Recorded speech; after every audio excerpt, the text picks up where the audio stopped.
एखादा ठरवलेला प्लान असेल, सतत कॅन्सल होत असेल, तुम्ही भले तुमची प्लॅनिंग प्रॉपर करतात, पण एखादा तुम्ही ठरवलं की अमक्या व्यक्तीसोबत जायचं आहे, चलो स्विमिंग पूलला जायचं आहे, मित्रांना फोन केला, 4 मित्रांना फोन केला, पण काही प्रॉब्लेम नाही, त्यांनी कॅन्सल केलं.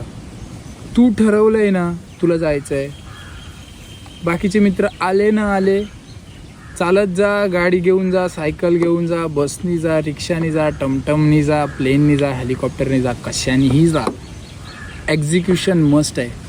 तू ठरवलेला प्लॅन जर कॅन्सल करत गेला तर हा तुला कधीच सपोर्ट करणार नाही. आणि जर तुला आयुष्यात जिंकायचं असेल, जे काय हवं आहे ते अचीव करायचं असेल, तर ह्याला ट्रिक करायला कसं शिकायचं हे तुम्हाला शिकायचं आहे. सो ह्याला असंच ट्रिक करा की तुम्ही ठरवलेले डिसिजन बारीक सारीक का असं ना कंप्लीट करायला शिका, पूर्ण करायला शिका.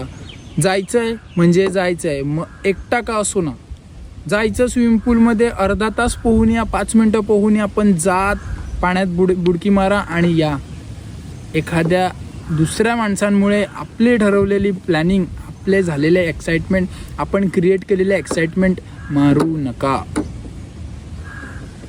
स्वतःचं आयुष्याचं डिसिजन स्वतः घ्या, लोकांना गृहीत घेऊ नका. आणि जर त्यांच्यामुळे तुमचे प्लॅन कॅन्सल होत असतील तर सरळ, मी असं नाही सांगत की त्या मित्रांना लांब करा, तुला जे हवं आहे ते अचीव करा, डिसिजन घेतला आहे पूर्ण करा.